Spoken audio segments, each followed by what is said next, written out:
What's up, people? I am back for another video. Sorry I have not done a video in almost 2 weeks. It's just been some, not personal stuff, but I just kind of, I've still been doing pin down, but it's just figured I'll focus on that. But I am somewhat back now. I will be trying to do, it might not be like it used to be, like where I did like a video almost every fucking day. I don't think we're going to get back to that, but I'm going to try to do generally gunning for 2 to 3 videos a week. So today we're doing 28 Years Later. I'm gonna eventually review Bring Her Back. I might just do that like closer to Halloween anyway, because it's a good horror movie. I might just save it for that. But we're gonna do 28 Years Later. And if you notice, I don't have my tablet anymore. So this is my sister's laptop. So if you see weird girly stickers, that is why. I just too lazy to take them off. But today we are reviewing 28 Years Later. Probably. This definitely was my most anticipated movie of the year. I mean, after seeing that first trailer last year, I think it was like sometime last year they released it. Man, it was so fucking good. It is probably the best trailer I have seen in a long fucking time that like legit sold me on a movie. And did the movie deliver? That is the question.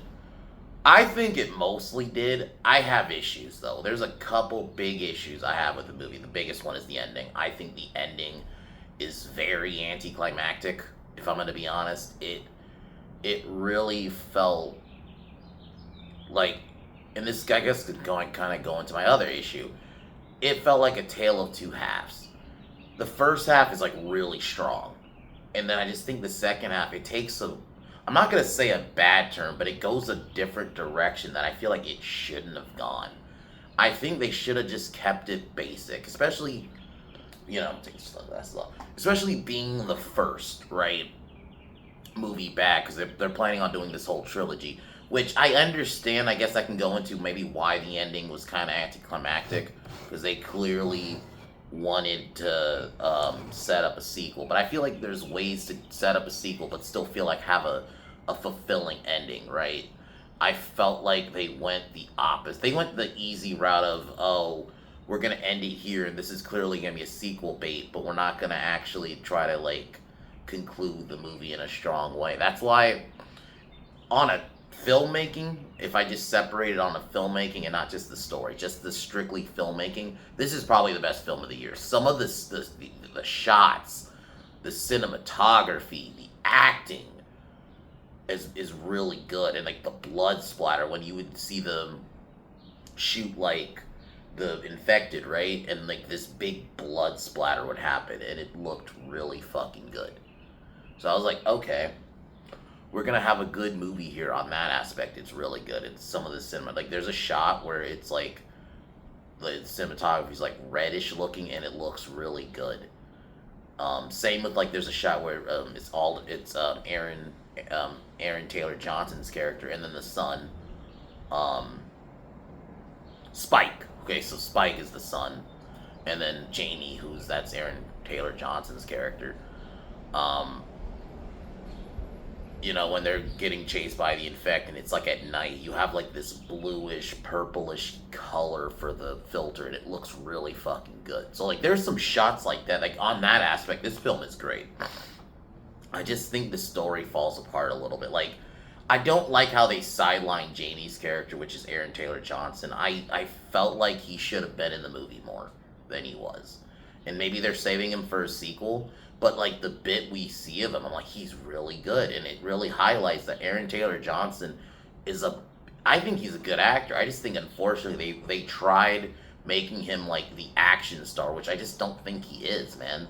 Like, when he does roles like Bullet Train, Nosferatu, I can say a little bit of this movie, and, even Kick-Ass, he's a better character actor when they actually just let him be able to be a character, not try to make him granted, he's kind of an action guy a little bit in the beginning, but I still feel like he has a lot of characterization. I think the only thing is he just disappears. And I get it. The story is about Spike basically going on his own, and essentially it's like going on a hunt for the infected. It's like a coming-of-age ritual, basically. So I understand he's supposed to do it on his own, but I think there still should have been a subplot with Jamie, the father. There should have been something where we still get more Aaron Taylor Johnson, because I felt like it was a weird. It was almost like a way to just write him out of the movie for a bit, because he doesn't come back until like the very end. So I didn't really like that. Um, the ending, which I'm just gonna get to it. It's 28 days after the incident. Spike is saved by these cult of guys in like tracksuits who are like ninjas who kill a bunch of infected chasing Spike. And they basically, I guess it's like, oh, you're gonna become one of us. And the guy's name is Jimmy. And if you know British history, the guy kind of looks like Jimmy Savile, if you know who that piece of shit is.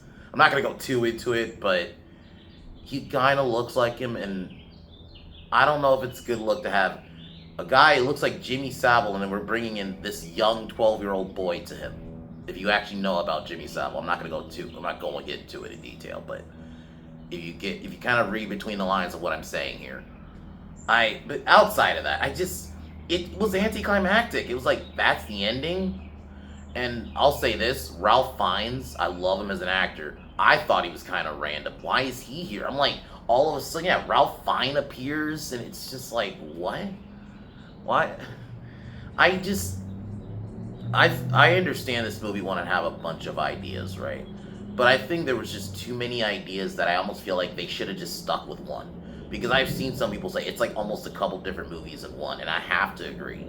And I don't necessarily think that's a good thing. Your movie should just be a consistent narrative. It should have just been the coming of age, but maybe Jamie the father has a subplot. Maybe he's like, you know what? Fuck the rules. I'm gonna go look for my son. No matter, like, because in his mind, this is my son. Of course, I'm gonna go out and look for him, and then maybe they reconvene in the end.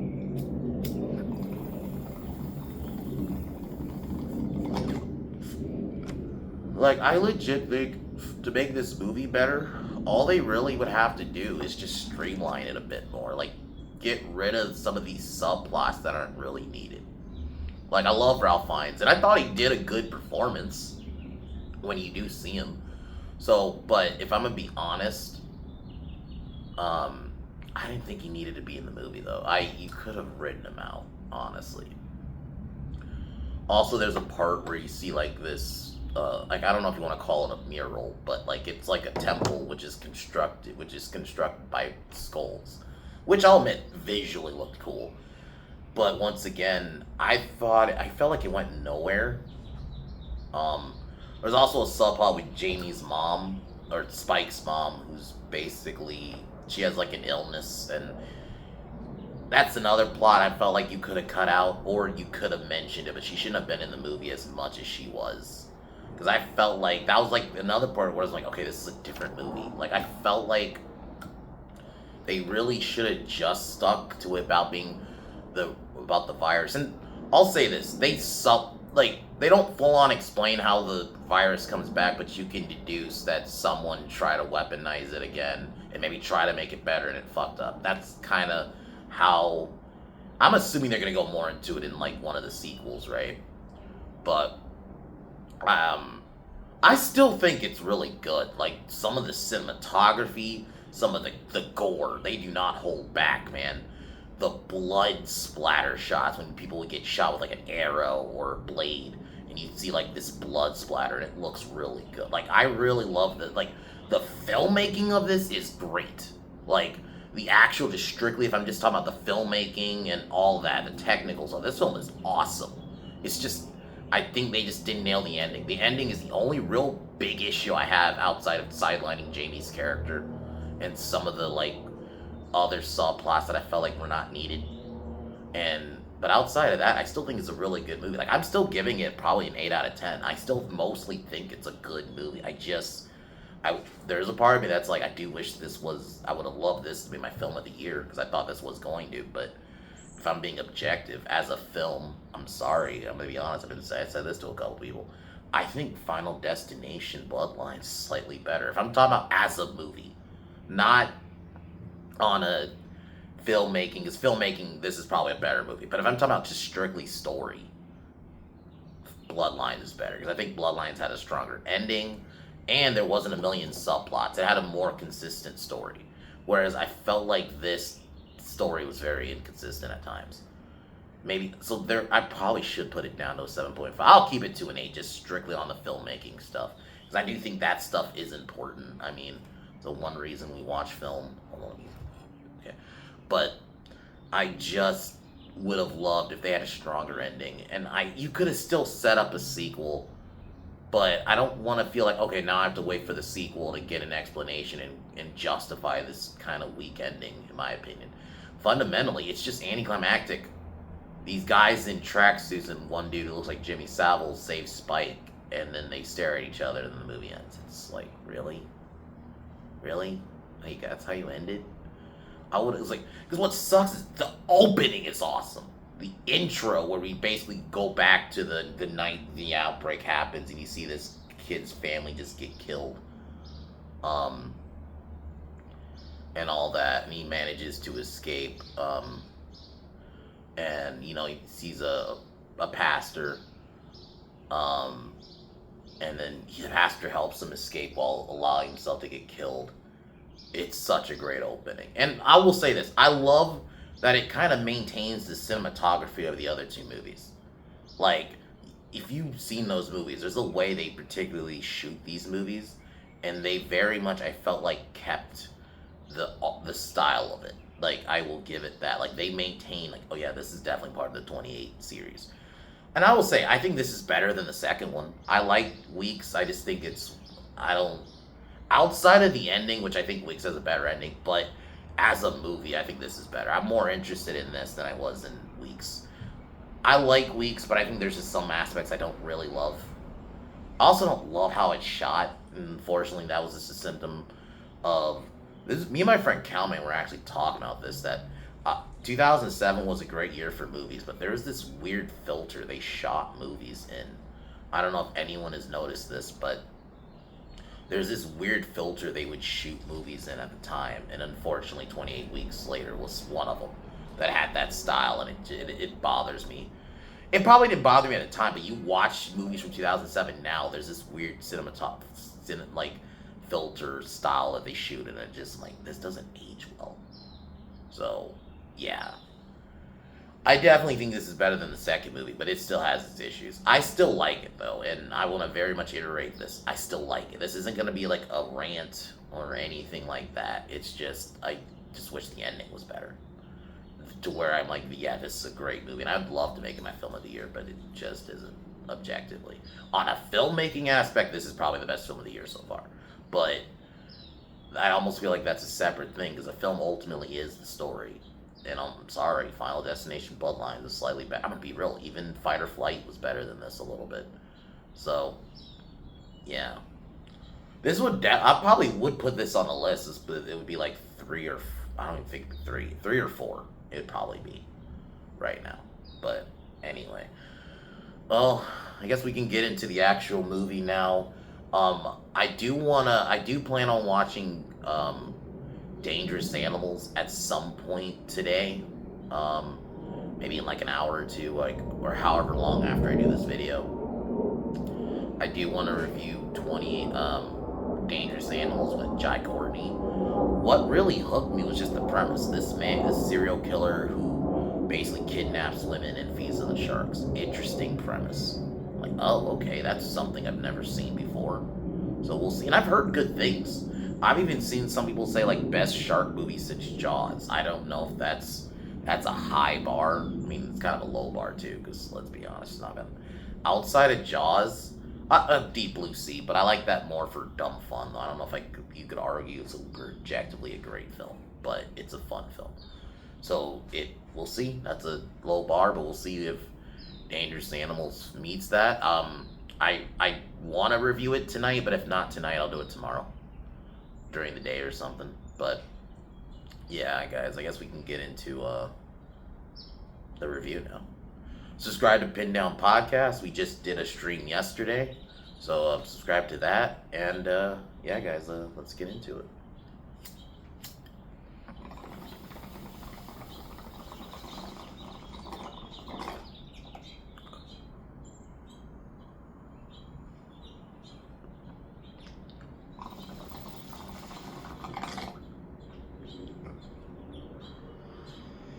So, like I mentioned, the opening basically, we get the we see the start of the rage virus again, which I actually like. I like that the movie started from there because I think that was a good point to start it from. The only thing, this movie in a weird way does kind of retcon too. 28 weeks later, a little bit. Because I will say this one does feel more like a sequel to the first movie than to 28 weeks later. Though I did see it was either Danny Boyle or it was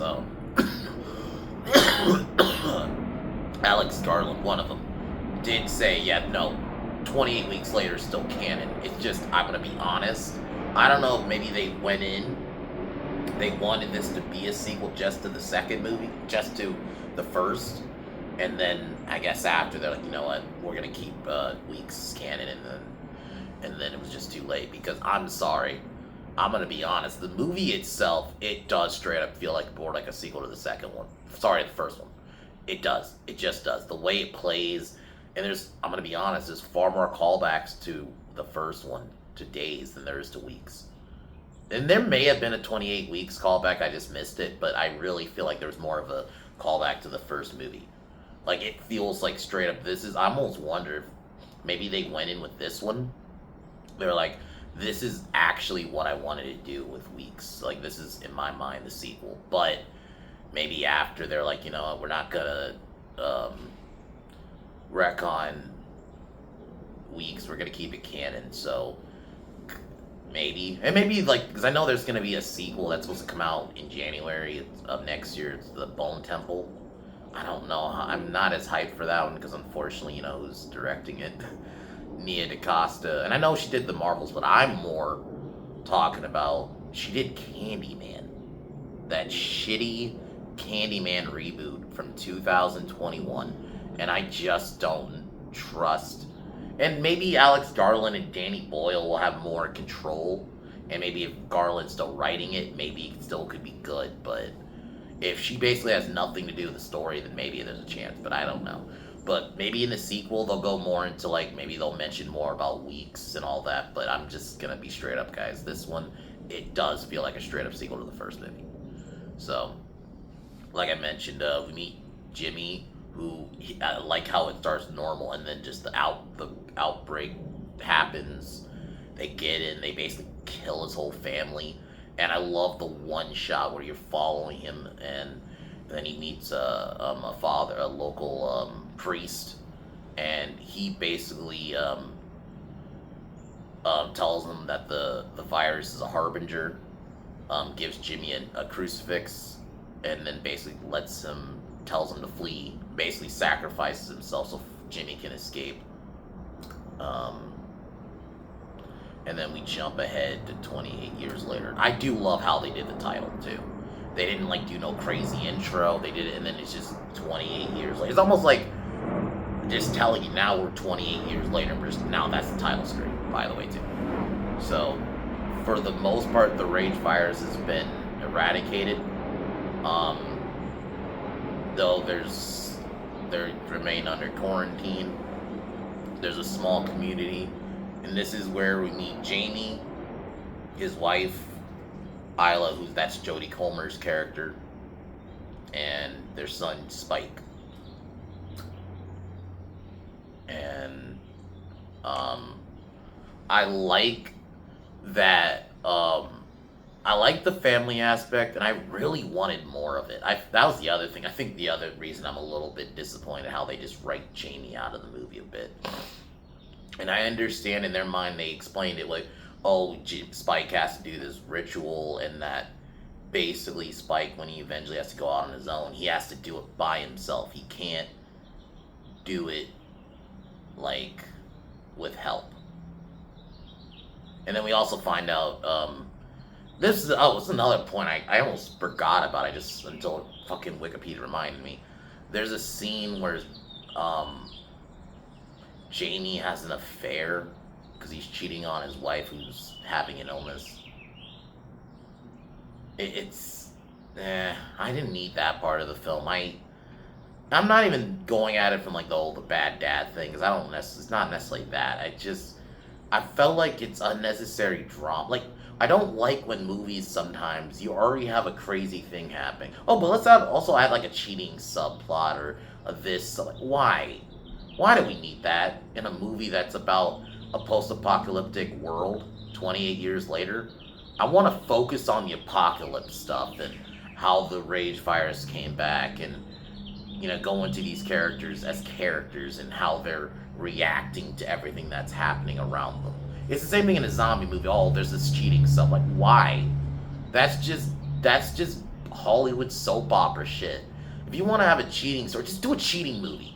But in a movie about this kind of crazy shit, I'd rather just not really be a cheating subplot, because it takes me out of a movie. I'm just gonna be real.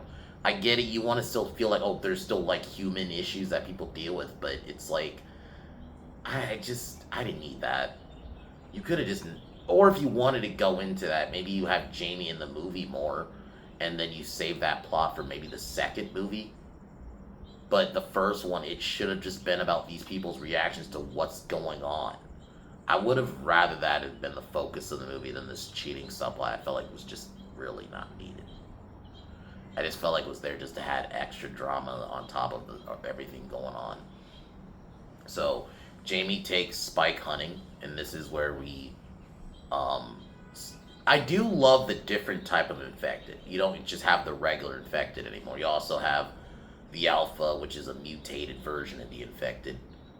Um, and and they managed to kill him. So I thought that scene was great, and the designs was really well done, and the cinematography for the scene. And I do kind of wish we got more scenes like this throughout the movie. I just felt like outside of this scene, they don't really have, because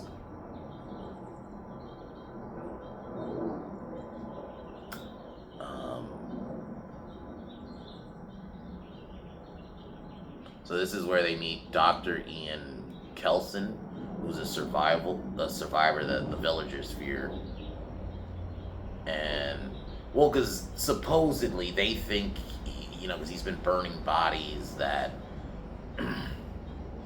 and then while this happens, Spike finds out about his father having an affair, so he returns to the mainland, so he can get treatment for his mother.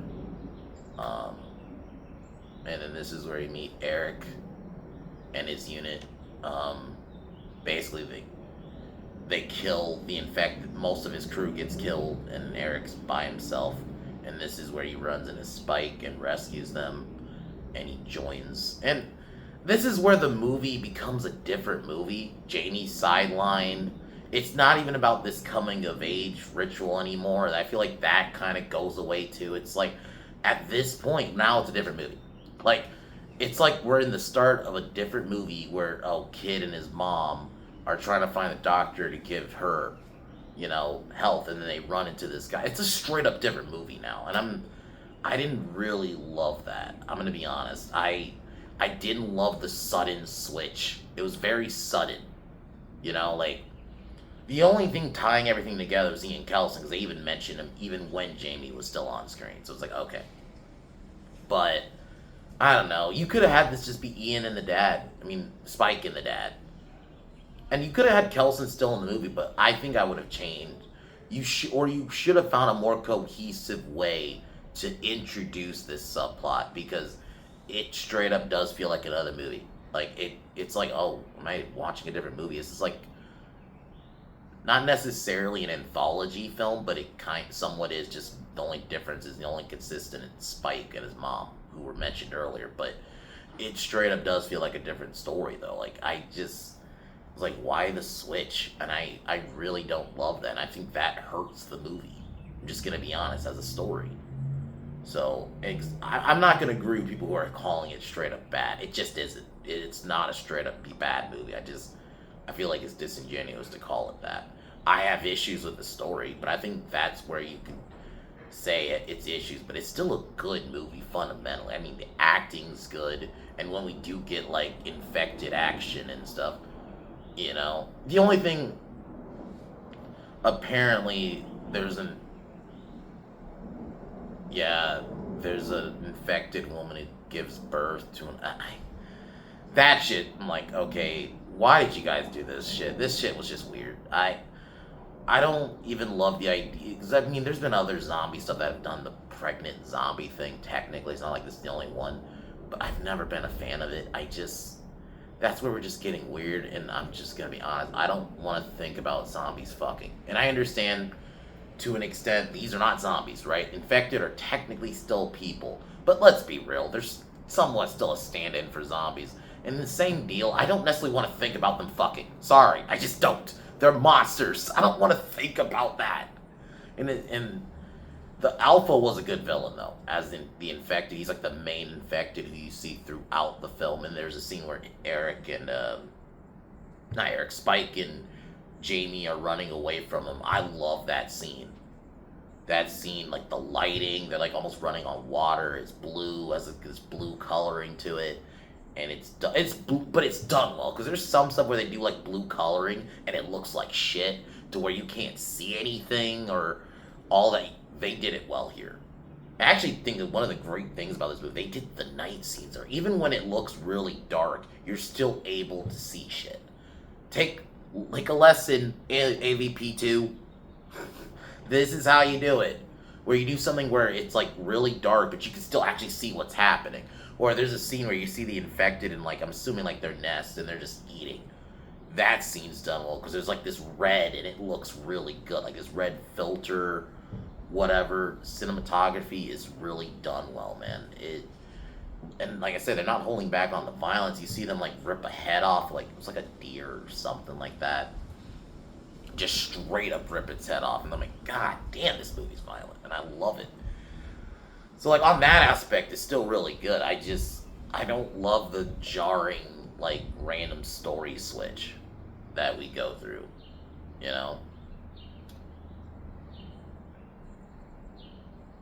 So Eric ends up getting killed, because he ends up killing the mom, the infected mom, and then about to kill the kid, and then Alpha kills him. And then this is where we meet Kelson, who ends up killing the Alpha that or subdues. He doesn't kill it. Subdues it with like a dart. And then this is where we find his sanctuary, which is this sterilized bones. Like it's a temple of skulls, basically. And then this is where Kelson diagnoses his mom, or Spike's mom, that she has cancer. And she requests to euthanize her. She requests to die, which is like, okay, all right. It's just, I do feel like it was kind of sudden, because I think the issue I had is she was sick throughout the movie, but I never felt like she was sick to the point of like you thought she was gonna die until here. I'm like, oh, okay.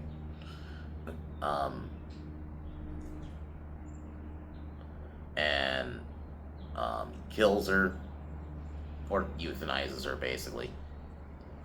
And Kelson gives Spike the skull, and he puts it on top of the monument, like as a memorial, a fucked up memorial.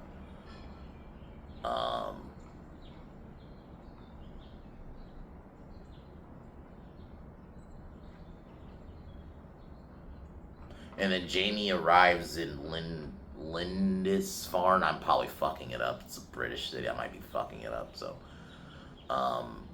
he leaves the baby. He leaves a note. Then we jump 28 days later. Sorry. And then he is being chased by a group of infected. And this is where he's rescued by Jimmy and his fucking, I don't know what to. They were like weird. They were in these weird tracksuits, but they're also ninjas. I'm like, what the fuck? Why did this movie take this turn? I'm like, what are we doing? I will say, one of the best, another really good thing about this movie, another positive, the pacing is good in that sense. It's like weird, because this movie has good pacing in that sense, like the movie goes. I don't feel like there's a moment where I'm bored or I want to look at my phone or anything like that. But it's also bad pacing because how jarring the story turn is, you know?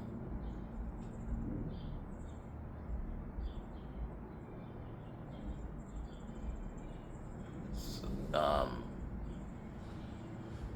and I just don't love how jarring the two stories are. So I guess what I mean when I say it has good pacing but bad pacing at the same time, because good in the sense, like I said, the actual pacing of the movie in that sense, it's really good. Like I don't feel bored. I felt like it does go, but it's bad because it's like two different stories in one, and it's like I felt like I'm watching a different movie. So in that sense, but we see Jamie once again because before I could go more into the ending, he leaves Isla, who was the unaffected child that the infected get, which I still don't really. The only other question I have: how did they don't explain that really? How that's possible? Did like that also? No, okay, I'm not even gonna go into it. But like, so he leaves her at the village, and Jamie picks her up, and then this is the last you see of Jamie, and I really didn't like it. I felt like you have Aaron Taylor Johnson, who's really shown to be a really good actor, especially if you watch him in Nosferatu, which was only like 6 months ago, right? He was really good in Nosferatu, and then it's like in this he was good, but then it's like let's sideline him randomly. I'm like, why?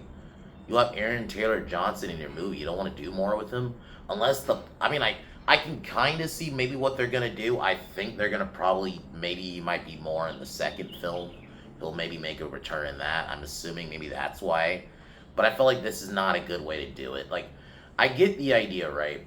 If you want to do more with him in a sequel, and you feel like okay, and he can't help Spike the whole time in this coming of age ritual. I understand, but there should have been a little subplot where he looks for his son, and then maybe there's a moment where his son's like, you know what, I don't need your help, and he helps him, and then he helps him out, but then his son is like, I gotta do this on my own for the rest of it.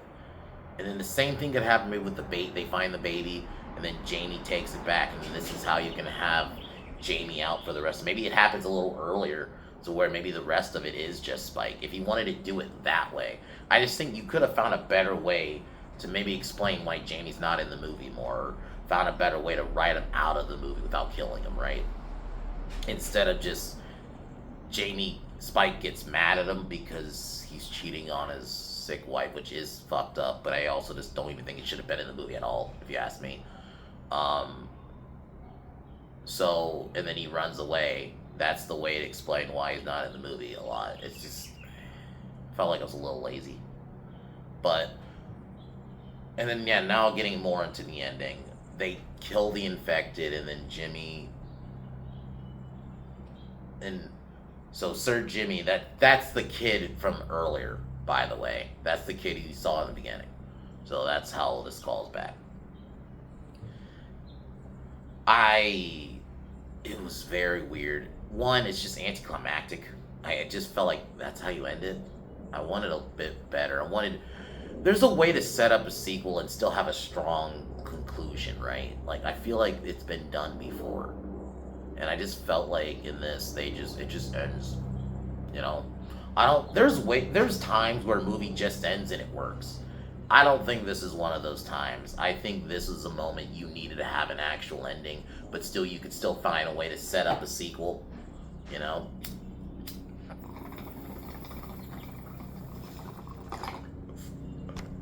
Because when you do it this way, you make it uber obvious you're just planning for a sequel, and it becomes like a little bit of a problem, because after a while it just feels like, it's a way to like almost justify, like, hey, well, this is why we don't have an ending, guys, because, well, there's gonna be more to come in our sequel, so just wait for the sequel. And I don't like that. Your movie should have an ending, and that's just how I feel about it. Like, a movie needs an ending, even if I understand the point of, like, you want to still leave it open for a sequel, but there's ways to do that and still have an ending, you know, instead of doing this way just so you can, like, be like, oh, guys, just wait for the sequel. We'll get more in the sequel, guys. It's okay. I'm sorry. Very anticlimactic, especially compared to the other two 28 movies, you know? Days Later had a really good ending. I even like Weeks Later ending. And, it had a definitive ending. And even the way Weeks ended, theoretically, it left it open for a sequel. Both really left it open for a sequel, but still had a conclusion. This doesn't feel like, I didn't feel like this movie really concluded. Not really. I get it, you don't want it, you wanted to do it that way because it's like, well, the story isn't really over. But I'm like, guys, the first story could still be over, still be open. There's ways to do both. You could simultaneously do it. And then the other reason I don't like it is just fucking weird. It's very tonally out of nowhere. Like, all of a sudden, you got these guys who are like ninjas in tracksuits, just taking out the infected with the quickness. And I'm like, what? Why did this movie tonally shift? Because up until this point, when they were killing infected, it was done far more realistic. Not really over the top. I mean, I guess you want to say the only over the top stuff was obviously the blood. But outside of that, the actual, like, if you want to say combat, was done, very realistically in this movie. Largely to this point. It wasn't anything like crazy like ninjas, people doing kind of flips and shit. And then you get to this scene and they're doing, I'm like, what? This is a very jarring ending. So, and in that way, it's not good. But my bigger issue really is it was very anticlimactic. I'm like, especially for such a really good movie up until this point. Even with my issues with the second half switch, right? I still largely think it was a good movie to that point. Like, really, I would have loved a stronger ending, But other than that, I still think this movie's really good. Really good score, too. The score was really good. And generally, I think all three movies have a really good score. Very underrated. So, I still think this is a really good movie. I still very much recommend it. I'd say go see it in theaters just because of the visuals. Like, there are some shots in this movie that seeing it on the big screen really would be beneficial. Even if the movie has issues like some of the issues I just named, I still think it's worth watching in the theater just for some of the visuals. And that blood splatter on the big screen was really good. Like, anytime they kill an infect and you have this crazy blood splatter, I'm like, yeah, it looks way better on a big screen. So I definitely feel like you should probably go see it in the theater. Even if I have issues, I would have loved a better ending, and I would have preferred they stuck to a more streamlined story and not have a bunch of subplots that weren't necessary and 3 different movies in one. But outside of those issues, it's still a really good movie. I still consider this one of the best of the year. So yeah, and we'll see about the second one. I obviously have my reservations because Nia DaCosta, but if Alex Garland sticks to the writing and still has a lot of say, then maybe there's a chance it could still be good even with her directing, right? And at that point, she's just a fucking hired hand who's just doing the shots. And that this is still really Alex Garland's movie. That's what I'm hoping with the next one, that it's an Alex Garland movie, he's just not directing it. It's just, he still has control over it, has a lot of say over the story. It's just, Nia DaCosta, for all intents and purposes, just a hired hand to do the shooting. But she just named director. That's really what I'm hoping, but we'll see.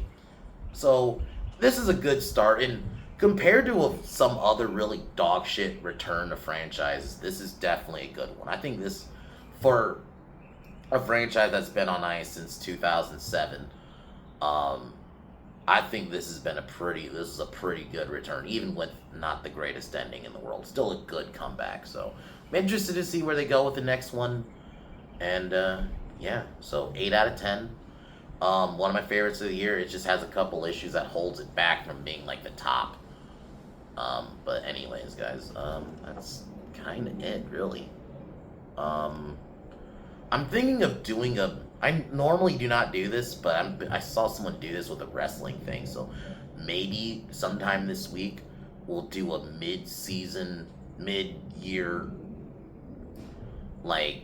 favorite movies and worst movies. Probably won't be as long as the actual favorite and worst of the year, because those are going to be obviously towards the end of the year, where basically all the movies I wanted to see I would have saw by then. But this is just up until June, my mid-year movie awards, and I'm probably just gonna do it all in one. I normally do like a separate worst and best. I might just do it all in one video. I think it just make more sense, and we'll just call it the mid-year movie awards. Mid-year favorite and worst movies of the year. So I'll probably do that one maybe tomorrow or Tuesday. But anyways, guys, next video should be Dangerous Animals. I'm going to be watching that at some point today. And then I should be reviewing it either tonight or I'll do it tomorrow. It'll be between today and tomorrow. I'll do it. But other than that, guys, 28 Years Later was pretty good, minus some of the issues I had. But subscribe to Pin Down Podcast. We should be live again next Saturday. Or we should be, I don't know. Because I think next week's Night of Champions, but we'll see. But anyway, I'll talk to y'all later.